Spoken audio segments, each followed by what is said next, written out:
Hello friends, नमस्कार। आज हम सलवार में आने वाली दो ऐसी समस्याएं जो कि सभी को कभी ना कभी फेस करनी पड़ती हैं, उनके बारे में बात करेंगे। देखिए, सलवार में क्या होता है कि कभी कभी साइड से पाइचे उठने लगते हैं। साइड से पाइचे उठते हुए और जब हम चलते हैं उस टाइम पे बहुत गंदे लगते हैं।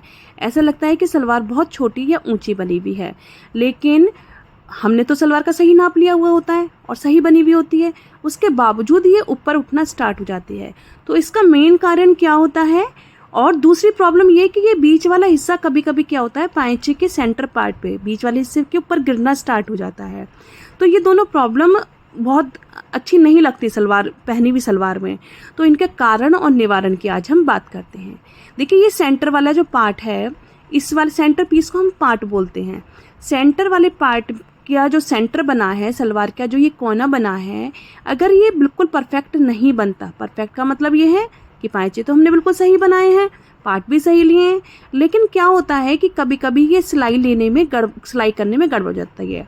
क्योंकि ये बीच वाला जो पार्ट है, इसकी जो प्लेट है सीधे में सबसे बड़ी प्लेट पड़नी चाहिए, इतनी बड़ी कि हमारी एक फिंगर उसके अंदर आ जाए। ये इतनी बड़ी सीधे में बिल्कुल स्ट्रेट प्लेट होनी चाहिए। अगर ये ऊपर हिस्सा आ रहा है, नीचे आ रहा है, सेंटर में ये प्लेट नहीं बनी, तो उसकी वजह से इसका सेंटर गड़बड़ा जाता है, जिसके कारण से ये होता है कि ये सलवार इसके ऊपर, पाइचे के ऊपर गिरने लगती है। कभी कभी क्या होता है कि हम लेंथ ज़्यादा ले लेते हैं, उस वजह से भी सलवार गिरने लगती है।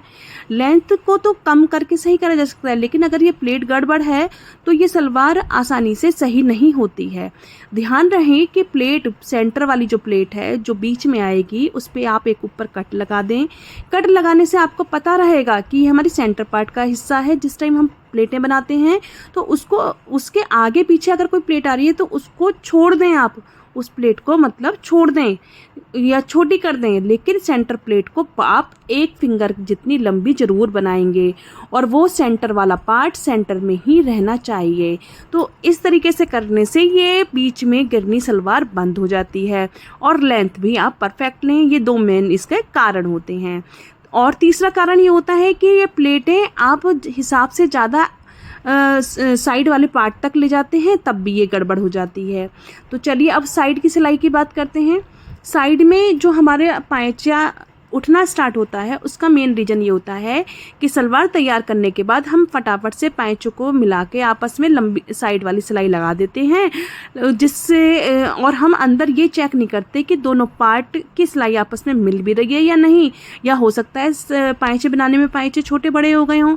हम इन चीज़ों का ध्यान नहीं देते हैं। तो देखो, आपको करना क्या है, ये जो पार्ट यानी कि सेंटर पार्ट है, इसके दोनों हिस्सों की सिलाई यानी कि जिसमें कलियाँ मिल रही हैं, ये आपस में मिलनी चाहिए। अगर ये परफेक्टली नहीं मिलेंगी तो इसमें खिंचाव पड़ना स्टार्ट हो जाता है। उस खिंचाव के कारण से ही हमारा पाइचा उठना, पीछे की साइड में उठना स्टार्ट होता है, जिससे लगता है कि सलवार की लेंथ कम है, जबकि ये होना नहीं चाहिए। क्योंकि साइड में तो इतनी सारी प्लेट्स के कारण बहुत ज़्यादा इसमें गैप आ जाता है, प्लेट से पड़ती हैं, घूम पड़ती हैं, तो उठने का तो कोई मतलब ही नहीं। इसका मेन कारण क्या होता है, साइड की सिलाई सही नहीं होना।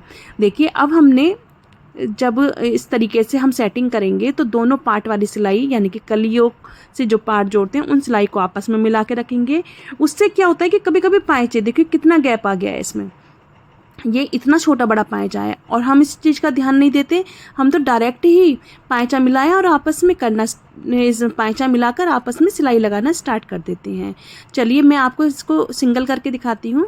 ये पाइचे की सिलाई, पार्ट वाली सिलाई को आपस में मिलाया, आपस में मिला के रखने से ये इक्वल हो गई हैं।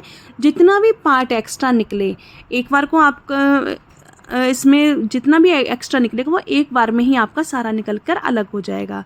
सबसे पहले आप पाइचे की लंबाई का निशान लगा लें। मैंने 7 इंची का पाइचा लिया, आपको जितना है उतना लें।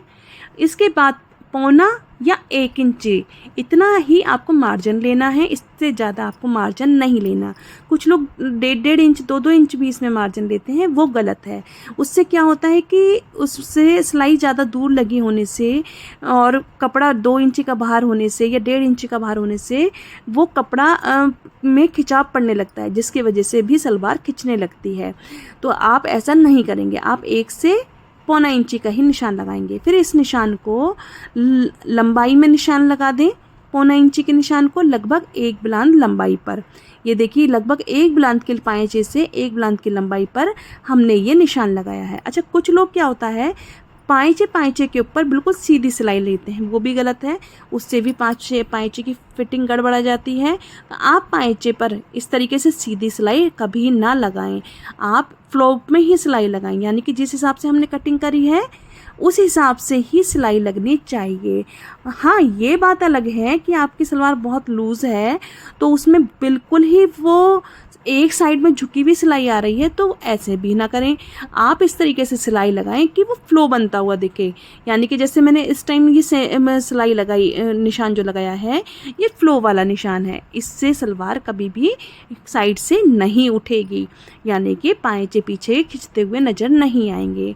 दूसरी चीज़ ये कि कभी कभी ये होता है किसी किसी कपड़े का, मैक्सिमम वूलन कपड़ों में, किसी किसी कपड़े में किनारियाँ ज़्यादा टाइट होती हैं, यानी कि कपड़े की जो किनारी होती है वो टाइट ज़्यादा होती है और हम उसको निकालते नहीं हैं। और जिस टाइम हम सिलाई लगाते हैं बाई चांस पार्ट में किनारी वाले हिस्से में अगर प्लेन हिस्से को हमने जोड़ दिया या फिर दोनों किनारी वाले हिस्से को आपस में जोड़ दिया, वो टाइट हैं, तो उससे भी उसमें खिंचाव पैदा हो जाता है। तो सिलाई करते वक्त ये भी ध्यान रखें कि साइड में उनकी जो किनारी है अगर टाइट है तो आप उसको किनारे को निकाल के जब मेज़रमेंट करें कपड़े की, और यदि सॉफ्ट है फिर तो कोई बात ही नहीं है।